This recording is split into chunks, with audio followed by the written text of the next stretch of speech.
Good morning my dear students. Lines and angles exercise 6.2. Find value of x and y and then show that AB is parallel to CD. पहले हमें x की value निकालनी है, y की value निकालनी है. This is the given figure. Clear. मैंने आज जूम पे भी लेके आपको बहुत सारा क्लियर किया था. उसी के बिहाफ पे हम इनको बहुत आसान तरीके से कर लेंगे. अगर हम फिगर देखते हैं तो 50 + x ये एक लीनियर पेयर बना रहा है. ये 50 + x जो है वो 180 हो जाएगा लीनियर पेयर. वहाँ से आप x निकाल सकते हो. इधर से देखो 130 and y these are vertically opposite angle, तो यहाँ से y निकल जाएगा. ठीक है. ऐसे नहीं करना अभी से, आपने पहले से ही x और y को अल्टरनेट एंगल्स करके नहीं करना, अभी से नहीं करना, क्योंकि ए बी और सी डी पैरेलल नहीं दिए हुए. पहले अपने को x निकालना है, फिर अपने को y निकालना है, बाद में बताना है कि ए बी और सी डी का क्या रिलेशन है, पैरेलल हैं या नहीं. तो जब हमने x निकाला तो आंसर आया 130 degree. y and 130 are vertically opposite angle, इसका मतलब y भी 130 क्योंकि इक्वल होते हैं वर्टिकली. अब हम देखते हैं 1 और 2 से. 1 में x आया 130, 2 में y आया 130, मीन्स दोनों 130 हैं, लेकिन इनका जो रिलेशन है वो भी अल्टरनेट है. But these are alternate interior angles. अगर अल्टरनेट इंटीरियर एंगल्स इक्वल आ जाते हैं, एक्सियोम था हमारा, if alternate angles are equal then the lines will be parallel. इसका मतलब ये हो गया कि ये लाइन्स पैरेलल है. Question number 2. If A B is parallel to C D and C D is parallel to E F. इन दोनों बातों में हमारी एक थ्योरम अभी मैंने कराई थी आज जूम पे भी, आई थिंक 6.6 थ्योरम होगी वो. y ratio z is equal to 3:7 find x. Given है A B is parallel to C D and C D is parallel to E F. जो ए बी है वो भी सी डी के parallel है और जो ई एफ है वो भी सी डी के पैरेलल है. We know lines parallel to the same line are always parallel to each other. इसका मतलब ये हुआ कि जो ए बी है वो ई एफ के भी पैरेलल हो जाएगी. ठीक है. ये आज थ्योरम में कराया था मैंने. अब हम क्या करेंगे, पहली बार हम लेंगे ए बी और सी डी पैरेलल हैं. अगर ये और ये पैरेलल हैं then x + y is equal to 180 आ जाएगा. Sum of interior angles on the same side of the transversal. और जब A B parallel to E F होगा तो x is equal to z हो जाएगा. ये इंटीरियर अल्टरनेट एंगल्स हैं. ये इक्वेशन नंबर 1 है, ये इक्वेशन नंबर 2 है. तो इक्वेशन नंबर 1 में हम x की जगह पर z पुट कर देंगे.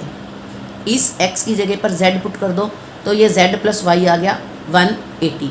क्यों पुट किया? क्योंकि जो रिलेशन है, जो रेशो है वो y रेशो z दी हुई है. y रेशो z दी हुई है तो इसीलिए मैंने वहाँ से x हटा दिया तो z + y बन गया. अब y रेशो z जो है वो 3:7 है. तो रेशो में हम लेट कर लेते हैं, क्योंकि x यहाँ पर गिवन है तो आप लेट में x ना लेना, वेरिएबल कुछ और ले लो. तो let y is equal to 3a degree and z is equal to 7a. कोई भी लेना है, यहाँ पर a ले लो, b ले लो, c ले लो, कुछ भी ले लो. तो मैंने a ले लिया. अब मैंने इक्वेशन नंबर 3 में पुट कर दिया. जो z था उसकी जगह मैंने 7a लिख दिया, जो y था उसकी जगह मैंने 3a पुट कर दिया. तो ये 10a जो है वो 180 हो गया, तो a 18 आ गया. लेकिन उसने कहा है z x निकालो, तो सबसे पहले अपने को z निकालना पड़ेगा, क्योंकि z 7a है तो 7 के साथ a की वैल्यू पुट कर दी 126. अब z निकल गया तो x और z बराबर थे, तो इसका मतलब x भी निकल गए. तो ये था आपका question number 2. Now question number 3. If A B is parallel to C D, E F is perpendicular on C D and angle G E D is 126, find A G E, G E F and F G E. ये 3 angles अपने को find out करने हैं जहाँ मैंने question mark लगाए हैं. तो सबसे पहले आप ये देखिए, E F is parallel to E F is perpendicular on C D given है. अगर ये परपेंडिकुलर है तो इसका मतलब है एंगल एफ ई डी 90. ये 90 का हो गया. वैसे मार्क भी दिया हुआ है, साइन भी लगा हुआ है 90 का. ये 90 डिग्री का हो गया. जी ई डी टोटल ये पूरा 126 गिवन है. अगर 126 में से ये 90 हम सब्ट्रैक्ट कर दें तो ये निकल जाएगा. जो जी ई डी है, this is the sum of 2 angles G E F plus F E D. F E D की जगह 90 पुट करा तो जी ई एफ आ गया माइनस करके 36. तो पहले हमने जी ई एफ सेकेंड वाला एंगल निकाल दिया, कोई फ़र्क नहीं पड़ता उससे. फिर क्या दिया हुआ है, A B is parallel to C D. अगर ए बी और सी डी पैरेलल है और जी ई उनका ट्रांसवर्सल है तो एंगल जी ई डी और angle A G E both are interior alternate angles. तो यहाँ पर AGE ये वाला भी निकल गया 126, क्योंकि ये 126 है तो ये भी 126 होगा। अगर ये 126 है तो ये भी 126 होगा। अब इसका और इसका लीनियर पेयर से कर लो।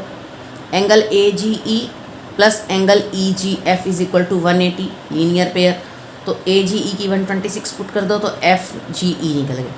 तीनों निकल गए अलग अलग उसमें, लेकिन आंसर लिखते हुए हम सबसे पहले AGE हैंस करके लिख दो। हैंस आंसर AGE इतना, GEF इतना और FGE इतना। तो ये आपको 3 क्वेश्चन अच्छे से समझ के अपनी कॉपी पूरी करनी है। So thank you, have a nice day.